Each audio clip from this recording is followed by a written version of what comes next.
हरे कृष्णा। अध्याय 15 पुरुषोत्तम योग। श्री भगवान ने कहा जाता है कि एक शाश्वत अश्वत्थ वृक्ष है जिसकी जड़ें तो ऊपर की ओर है और शाखाएं नीचे की ओर, तथा पत्तियां वैदिक स्तोत्र है। जो इस वृक्ष को जानता है वह वेदों का ज्ञाता है। इस वृक्ष की शाखाएं ऊपर तथा नीचे फैली हुई है और प्रकृति के 3 गुणों द्वारा पोषित है। इसकी टहनियां इंद्रिय विषय है। इस वृक्ष की जड़ें नीचे की ओर भी जाती है, जो मानव समाज के सकाम कर्मों से बंधी हुई है। इस वृक्ष के वास्तविक स्वरूप का अनुभव इस जगत में नहीं किया जा सकता। कोई भी नहीं समझ सकता कि इसका आदि कहाँ है, अंत कहाँ है या इसका आधार कहाँ है। लेकिन मनुष्य को चाहिए कि इस दृढ़ मूल वाले वृक्ष को विरक्ति के शस्त्र से काट गिराए। तत्पश्चात उसे ऐसे स्थान की खोज करनी चाहिए जहाँ जाकर लौटना ना पड़े और जहाँ उस भगवान की शरण ग्रहण कर ली जाए, जिससे अनादि काल से प्रत्येक वस्तु का सूत्रपात तथा विस्तार होता आया है। जो झूठी प्रतिष्ठा, मोह तथा कुसंगति से मुक्त है, जो शाश्वत तत्वों को समझते हैं, जिन्होंने भौतिक काम को नष्ट कर दिया है, जो सुख तथा दुख के द्वंद से मुक्त है और जो मोह रहित होकर परम पुरुष के शरणागत होना जानते हैं, वे उस शाश्वत राज्य को प्राप्त होते हैं।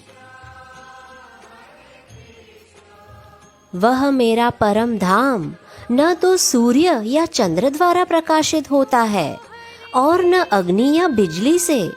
जो लोग वहां पहुंच जाते हैं वे इस भौतिक जगत में फिर से लौटकर नहीं आते। इस बद्ध जगत में सारे जीव मेरे शाश्वत अंश है। बद्ध जीवन के कारण वे छहों इंद्रियों से घोर संघर्ष कर रहे हैं, जिनमें मन भी सम्मिलित है।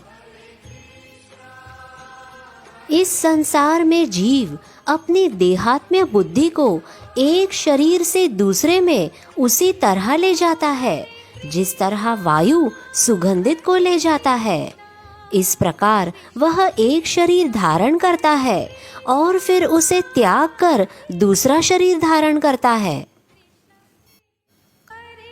इस प्रकार दूसरा स्थूल शरीर धारण करके जीव विशेष प्रकार का कान, आँख, जीभ, नाक तथा स्पर्श इंद्रिय प्राप्त करता है, जो मन के चारों ओर संपूजित है।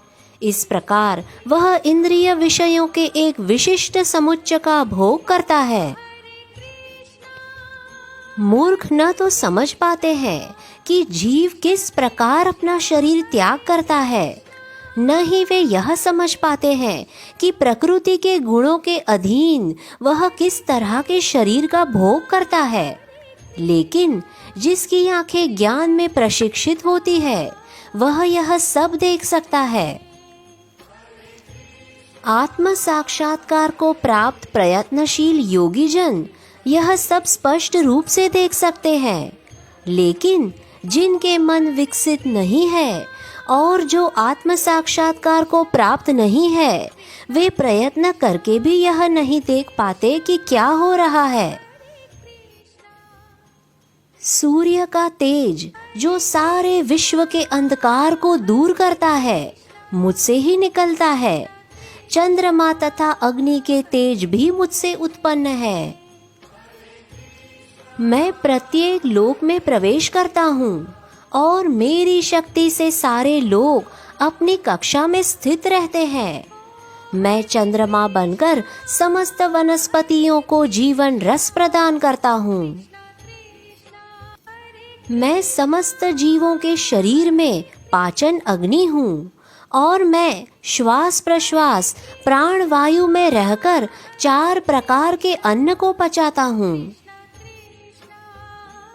मैं प्रत्येक जीव के हृदय में आसीन हूँ और मुझसे ही स्मृति, ज्ञान तथा विस्मृति होती है।